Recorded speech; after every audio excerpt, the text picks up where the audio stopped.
C'est un autre élément essentiel, n'est-ce pas, de l'environnement dans lequel nous vivons en relation avec nos us et coutumes. La ville, ces villes qui sont prises d'assaut par, on a envie de dire, un bon nombre de nos concitoyens qui quittent les contrées pour y établir résidence. Ces villes-là sont-elles en accommodation avec nos us et coutumes? Les villes sont-elles un facteur ou un frein justement à l'implémentation de nos us et coutumes? Voilà l'épine dorsale de la thématique que nous avons choisie pour cette nouvelle édition de l'émission Autour du Feu, en prélude au Symposium 2017, lequel Symposium pour cette année est coordonné dans son organisation par M. André Siaka en tant que président du comité d'organisation, avec bien évidemment la bénédiction du roi du peuple Banjoun, Sa Majesté Jomo Kamga. Madame, Monsieur, merci d'être au rendez-vous de cette autre édition, cette émission, ces capsules que nous avons proposées jusqu'ici en prélude à ce grand rassemblement culturel et traditionnel du peuple Banjoun. Et comme cela est de coutume, nous avons souvent autour de nous quelques invités pour échanger sur certaines questions. Il est question, justement, à travers l'initiative de la commission culture et tradition de ce Symposium 2017, de toucher du doigt quelques fondamentaux de nos us et coutumes en général, en pays bamileke et particulièrement, puisque c'est le prétexte, en milieu Banjoun. Nous allons donc, pour cette autre édition, encore avoir quelques experts et quelques férus de culture. Le premier d'entre eux est justement le président de la commission culture et tradition du Symposium 2017.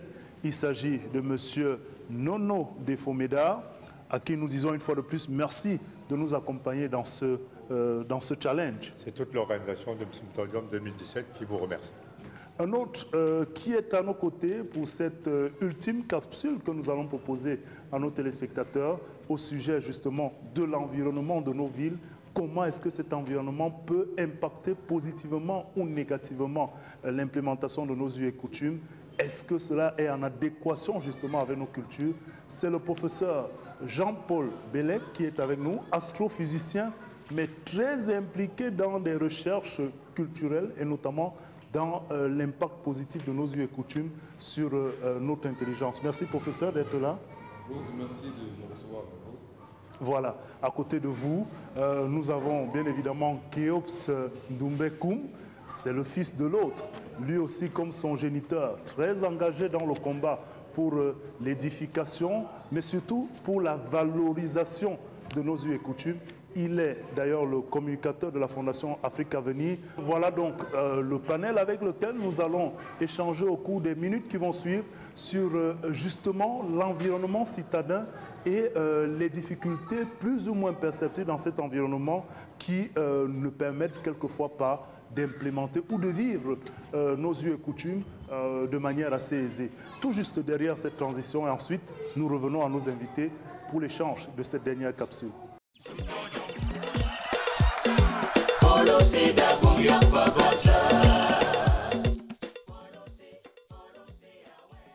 Comment vivons donc nos réalités culturelles dans nos milieux de vie citadins? Comment arrivons-nous à implémenter justement ces facettes de nos us et coutumes dans notre environnement? Voilà une question bien difficile et compliquée au regard des influences non seulement de la civilisation occidentale, mais surtout de l'espace et du contact avec d'autres réalités, n'est-ce pas, culturelles. Que représente la ville? Bon, en Romala, nous appelons la ville Tisson. C'est-à-dire que c'est le lieu où le groupe social ou un groupe social s'internalise, s'installe pour vivre un modèle de vie qui n'est pas exactement celui qu'on vivait dans le lieu de départ. Alors, il n'y a pas de relation avec l'urbanisation, le développement. Est-ce qu'aujourd'hui, par exemple, pour parler de Banjoun, on ne dirait pas que Banjoun est une ville? Naturellement, Banjoun, le centre, par exemple, urbain, on dit le centre urbain de Banjoun, c'est une ville. Et je veux dire que ce soit là-bas, que ce soit à Douala, que ce soit à Yaoundé ou dans toutes les autres villes, à Kousséry, etc., nous avons exactement le même problème. Parce que ceux qui pensent ou ceux qui ont implémenté les schémas urbain ou l'architecture urbaine ne se sont pas appuyés sur nos us et coutumes. Nous reviendrons là-dessus. Oui, nous allons revenir là-dessus. Ce qu'on peut retenir déjà de cette autre information, c'est que simplement la ville est considérée traditionnellement comme un endroit où on va vivre sans avoir la possibilité on va dire, reproduire les scènes de vie quotidienne de notre lieu de départ. En campagne, on a des espaces pour cultiver, etc. En ville, ça n'est plus la même mode chose. de vie est différent. Oui. Voilà. Très bien. Alors, Kéops Ndumbekoum, il y a quand même, comme le disait Médard Nono, qu'en ville, on n'a peut-être pas la facilité de reproduire les mécanismes de notre quotidien. Lorsque vous observez justement le déploiement des populations qui se rendent dans les centres urbains, est-ce que de votre point de vue, on peut dire que la ville n'est pas un frein justement à l'implémentation de nos us et coutumes? Est-ce qu'il est possible aujourd'hui de parler de la réalité culturelle avec, on va dire, avec l'installation dans des villes? Il y a déjà un problème, c'est que on assiste à un phénomène, c'est qu'il y a émigration des villages vers les villes. Donc, ce qu'on a appelé en son temps l'exode rural. Oui, ça c'est un terme technique, c'est un bon terme. L'exode rural, pour ainsi dire, dans les villages, ça fait que les villages se vident pour les centres urbains. Les centres urbains. Alors ça fait que les espaces d'origine où se trouvent donc les sanctuaires, les lieux sacrés et tout, petit à petit, ils sont désertés. Et il y a un problème de continuité au niveau de la pratique. Peut-être même abandonnés. Abandonnés même. Et maintenant, on constate aussi que ce qu'on appelle la ville aujourd'hui, je prends le cas de, disons que quand on prend la ville de Douala, vous voyez la ville de Douala, elle est cosmopolite, on parlera du vivre ensemble. Mais la ville de Douala, vous avez Bonabéry par exemple, qui n'est plus un village aujourd'hui. Bonabéry, c'est une cité, c'est une ville.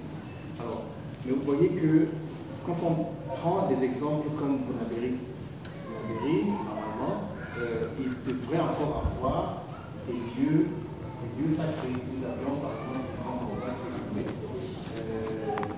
maintenant, quand on va chercher encore les lieux sacrés, est-ce qu'il y a un lieu sacré dans la rue? Vous voyez, les lieux où initiés de pratiquer, officier des rites qui relèvent des us et des coutumes. Je prends un exemple. Vous voyez, comment est-ce qu'on peut s'imaginer que la ville de Douala n'a pas une plage? Une plage où on peut se balader. Alors que nous sommes dans un site de culture. Une plage où on peut se balader. Une plage où on peut se servir de l'eau. Parce que les us et coutumes justement du peuple Douala sont liés à l'existence de l'eau. Inévitablement. Alors, on ne peut pas... On ne va pas revenir sur la polémique autour des célébrations du Ngondo et notamment de certains rituels et le déplacement. Vous l'avez évoqué, je ne vais pas entrer dans les détails, mais vous l'avez évoqué, c'est un problème. Vous voyez par exemple, quand je dis encore, normalement, l'eau c'est un endroit où on va faire des rites de purification et tout, parce que l'eau c'est sacré, l'eau c'est le liquide de vie par excellence. Si déjà l'endroit même il est sale, il n'est pas... Combien de personnes se baignent encore dans le bruit comme dans les temps anciens?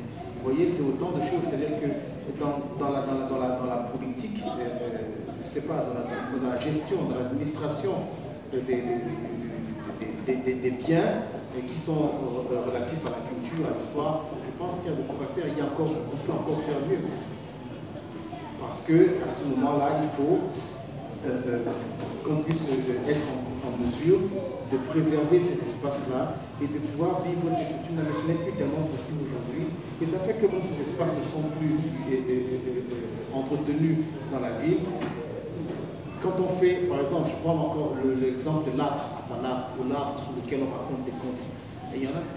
Voilà. Il n'y en a plus. Il n'y a plus de fromager, il n'y a plus de... Voilà. Parce qu'il faut faire passer la route, hein, parce qu'il faut bâtir des immeubles et tout. Et ça fait que finalement, il n'y a plus aucune place pour la culture. Hein, et c'est comme ça que pour l'expression de la tradition, et de la culture, de la tradition. Ça fait que ça rend... On a l'impression que la vie culturelle et traditionnelle n'a pas droit de citer. A beaucoup de problèmes, on rencontre beaucoup de problèmes sur son expression en milieu urbain. Alors, professeur Jean-Paul Bellec, il est clair qu'on ne pourrait s'imaginer, d'ailleurs, M. Nono l'a dit, que les centres urbains soient des duplications de nos, je veux dire, de nos localités, de nos villages. Mais est-ce que finalement, le développement des centres urbains ne s'oppose pas totalement à l'existence de nos us et coutumes? Parce que lorsqu'on a entendu Kéops Ndoumbé-Koum à l'instant, on a comme l'impression que soit le développement sur nos cultures, soit nos cultures n'ont pas de place dans un développement. Est-ce que nos us et coutumes peuvent finalement contribuer à notre développement comme on semblait le développer à travers les forces, à travers les atouts? Est-ce que cela est possible finalement si le développement tue la culture? D'abord, je vais revenir sur le mot, mais je profite pour dire à notre cher M. Nono, en Romal, on dit Tisson pour la ville. En Bassa, on dit Tisson, c'est aussi la ville. La ville est un phénomène ancien en Afrique. Les premières villes du monde sont des villes africaines. Nous avons des noms comme Mennefer, ce que les Grecs ont traduit par Memphis. Nous avons des noms comme Iounou, voilà, que les Grecs ont traduit par Héliopolis. Donc on a des villes bien connues. Une fois de plus encore, vous revenez à l'ancienneté de ces... Sans revenir plus près, les Tombouctou, c'est bien connu. Gao, merci, on a pris ça à l'école. Sans compter toutes les villes de la côte Swahili, Pemba, Limou. Et si vous allez en Afrique de l'Est, hein, vous entrez dans les forêts, vous allez trouver des maisons à étages. Oui, c'est des ruines, mais elles ne sont pas écroulées. Vous allez voir des baignoires à l'intérieur. À l'époque où les rois en Europe ne se lavaient pas, ils mettaient du parfum parce qu'ils n'avaient pas d'eau. Or là, à cette époque-là, Limou, par exemple, je pense au 16e, 15e siècle, nous avons des salles de bain avec des baignoires. Oui, à l'intérieur de la maison, des salles d'eau. Et ce sont des maisons à étages. Elles sont en dur, ce n'est pas du bois. Voilà. Donc le phénomène urbain est connu en Afrique et c'est ancien. La caractéristique des villes, c'est quoi? Ce sont des régions de grande population, grande densité de population. En tout cas par rapport au village. Ensuite, c'est les lieux où le commerce est le plus important. Les échanges. Les échanges, j'allais le dire, mais c'est bien, c'est un lieu d'échange. Okay? Et aujourd'hui, c'est aussi un lieu d'échange qui peut être ouvert vers l'extérieur. Puisque nous avons les moyens modernes de communication. En plus, voilà, dans ce cas, c'est un port. L'autre problème des villes, c'est que dans les villes, l'individu aura tendance à être un peu plus isolé qu'au village. Puisque nous avons parlé de forêts sacrées, évidemment. Il ne pourra pas... Voilà.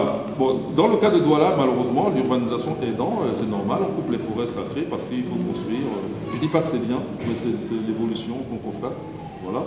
C'est le cas de beaucoup d'autres villes. Hein. Et même restons à l'ouest, à Foussam. Peut-être même Banjoun. Hein.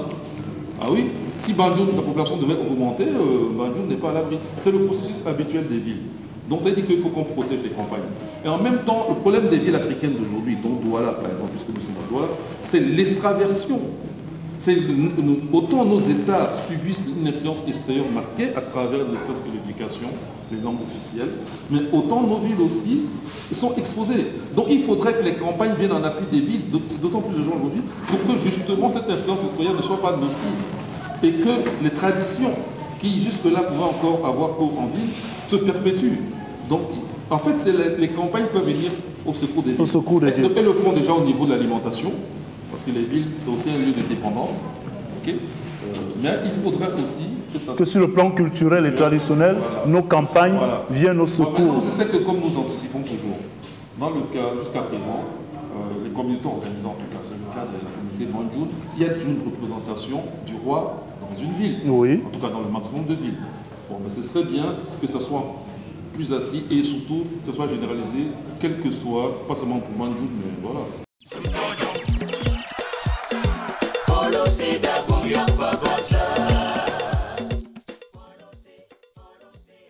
On va peut-être, avant le terme, n'est-ce pas, de cette capsule, évoquer quelques notions de ce contact et de ces influences potentielles, n'est-ce pas, avec d'autres cultures, d'autres moyens. Mais, Monsieur Nono, on a quand même des clichés qu'on voit dans nos villes. Nous sommes à Douala, puisqu'on parle de Douala.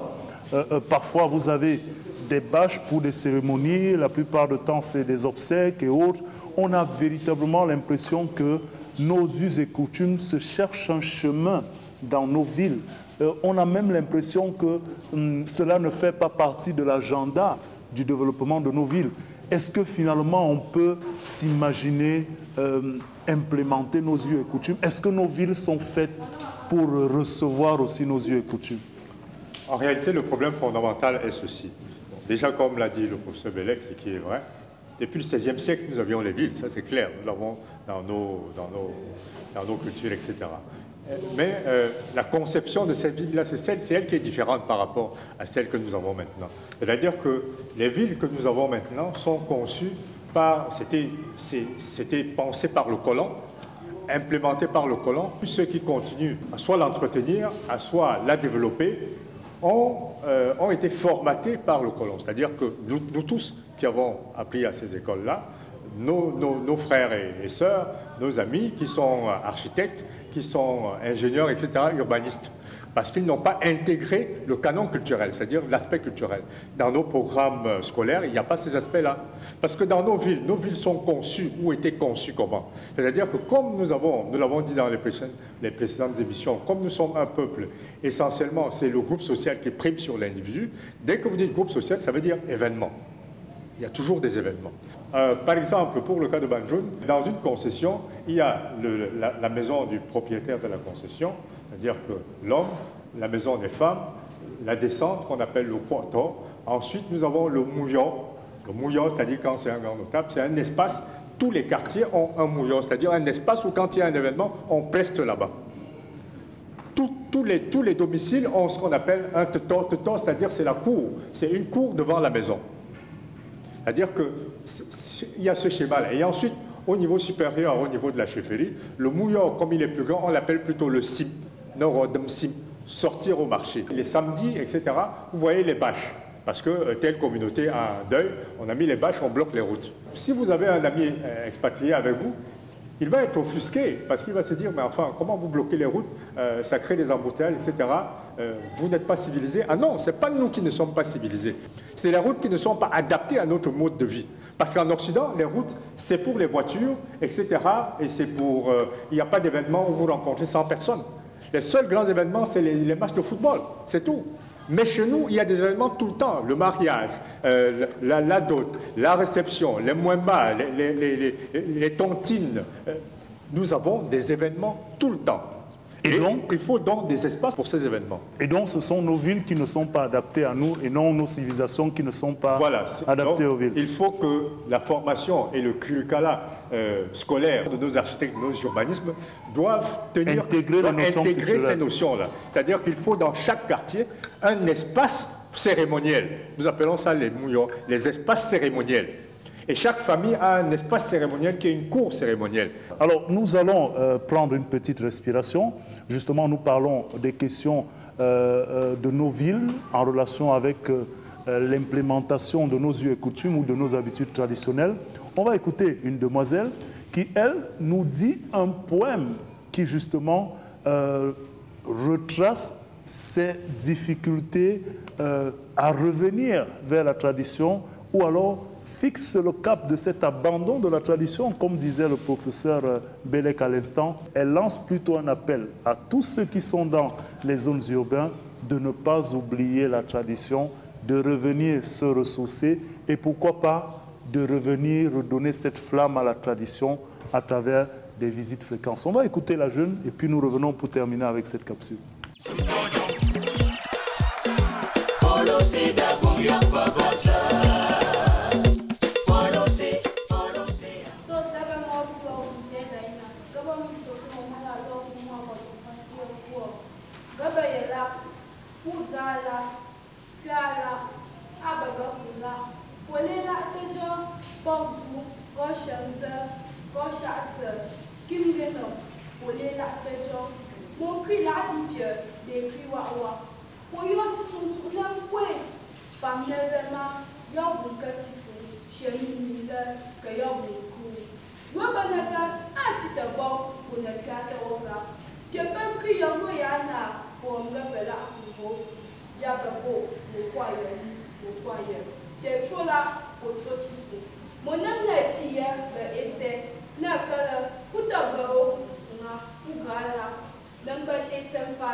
Voilà qui est dit justement au sujet de cette nécessité que représentent nos us et coutumes, nos traditions. En tout cas, dans les meilleures facettes de ces us et coutumes-là, nous avons l'obligation, comme le disait la demoiselle à l'instant, de ne pas oublier que la flamme doit être maintenue. Avec vous, Kéos, nous allons peut-être évoquer une autre notion qui, elle aussi, gagne en intensité ces derniers temps. Le vivre ensemble. Comment justement consolider ce vivre ensemble en milieu citadin pour que nos cultures, dans leurs différences, constituent effectivement un élément fédérateur. Si une communauté ne se bat pas pour garder son identité, ben, elle perd son identité. Nous sommes un peuple qui est lié à la terre.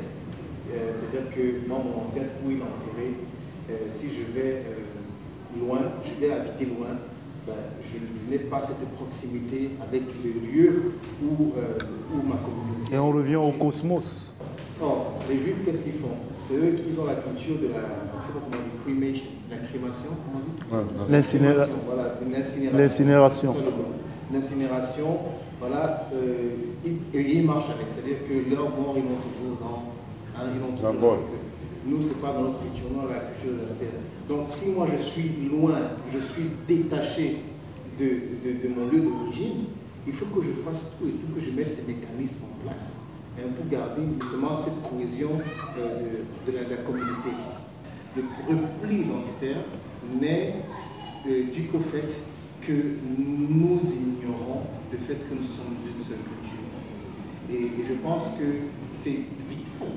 C'est vital de garder son identité communautaire parce que je pense en même temps, malgré le fait que, bien que nous soyons une culture, avec plusieurs articulations, cette identité, cette micro-identité dans la macro-identité, pour moi, ne pose pas de problème. Elle est complémentaire.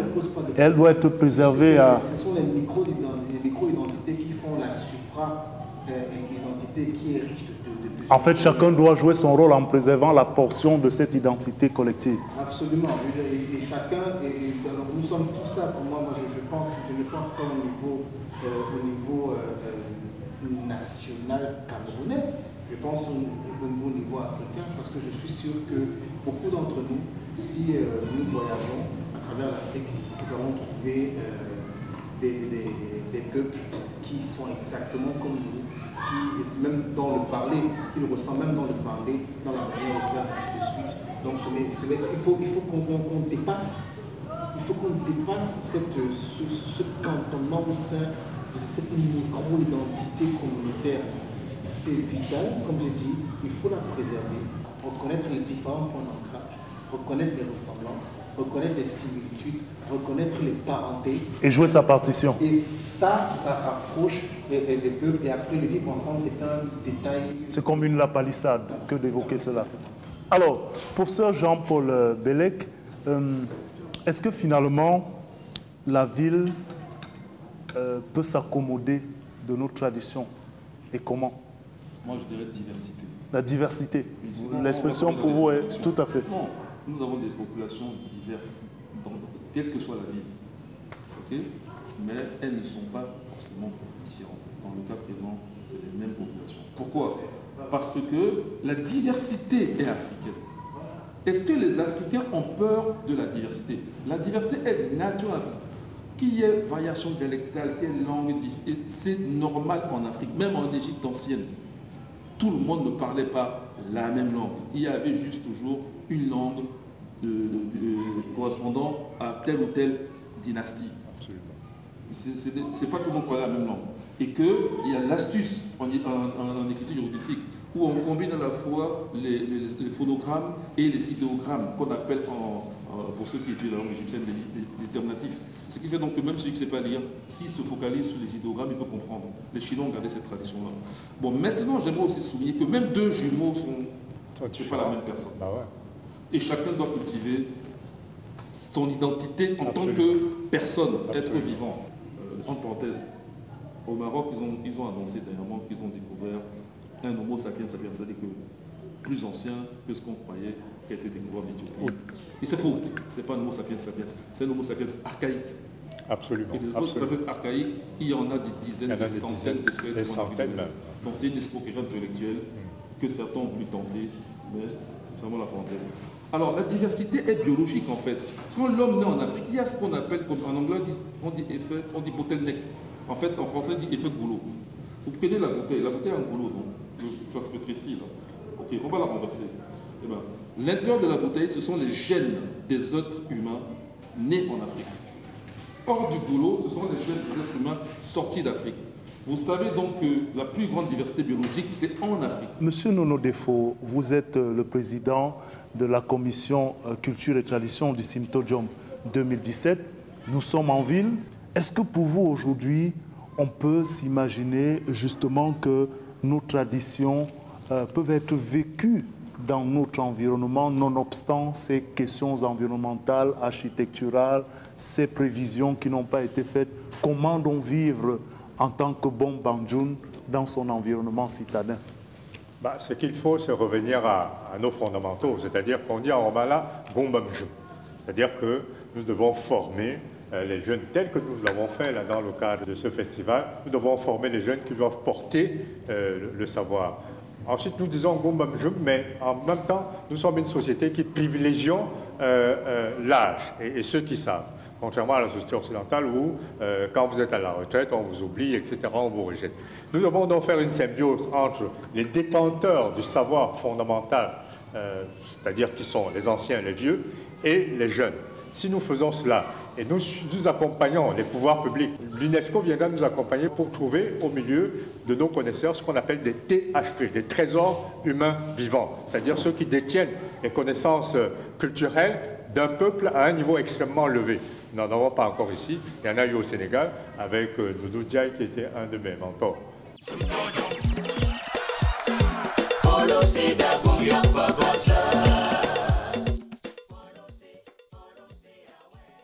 Puisque c'est la dernière capsule en prélude à ce Symposium 2017, on va évoquer avec vous la thématique, n'est-ce pas, de cette édition du Symposium 2017.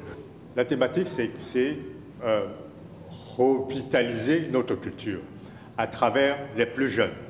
C'est pour ça que nous avons des activités qui sont étalées tout le mois d'octobre dans les grands centres, dans les 7 tages de Bandjoun. Parce que Bandjoun est formé de 7 tages. Il y a Chiala et ensuite 7 tages. 7 plus 1 encore, c'est 8, le fameux chiffre. 8, la semaine de 8 jours, etc. Bandjoun est divisé en 7 provinces. Plus la chefferie, ça fait 8. 8, c'est le fameux chiffre magique. Le roi lui-même, dans cette organisation-là, il n'est pas considéré comme une entité totale? Naturellement, le roi, c'est la totalité agissante, comme nous disons. Donc les 8 plus le 1, le roi, certainement, on va aller vers 9. Ça fait 9, nous arrivons à 9, etc. Puisqu'on dit, le peuple appartient au roi et le roi appartient au peuple. Il n'y a pas de roi sans royaume et le royaume n'est rien sans son roi. Absolument. Voilà, on va, en annonçant bien évidemment ce Symposium qui se tient du 11 au 18 novembre 2017, on va vous remercier de nous avoir suivis tout au long de ces différentes capsules. L'objectif, bien évidemment, était celui de toucher du doigt quelques fondamentaux de ces us et coutumes, de la culture, de la tradition du peuple Bandjoun, étendue en pays bamileke, avec bien d'aspects communs. Et on a pu le reconnaître ici à travers les échanges. On a eu des informations parfois pas connues, des négligences des forces de ces us et coutumes, de la tradition ancienne même de l'urbanisation de nos contrées. Nous rendons aussi hommage de son vivant à notre roi, Sa Majesté Jomo Kanga, pour avoir ressuscité une danse qui s'appelle le Gou, qui était en train de disparaître. Très bien. En tout cas, le peuple Bandjoun se bat déjà suffisamment comme ça pour que sa culture et sa tradition soient au devant de la scène. Merci à l'équipe de production LK Production qui nous a accompagnés. Merci infiniment de nous avoir prêté votre attention. Nous espérons simplement que quelque chose de plus concernant nos us et coutumes sera rentré dans les ménages, dans les foyers, dans les communautés et que quelque chose aura été suscité, n'est-ce pas, pour que davantage on s'imprègne des réalités, de la force, mais surtout de la capacité de nos us et coutumes à faire de nous des hommes intégralement formés. Merci et à très bientôt.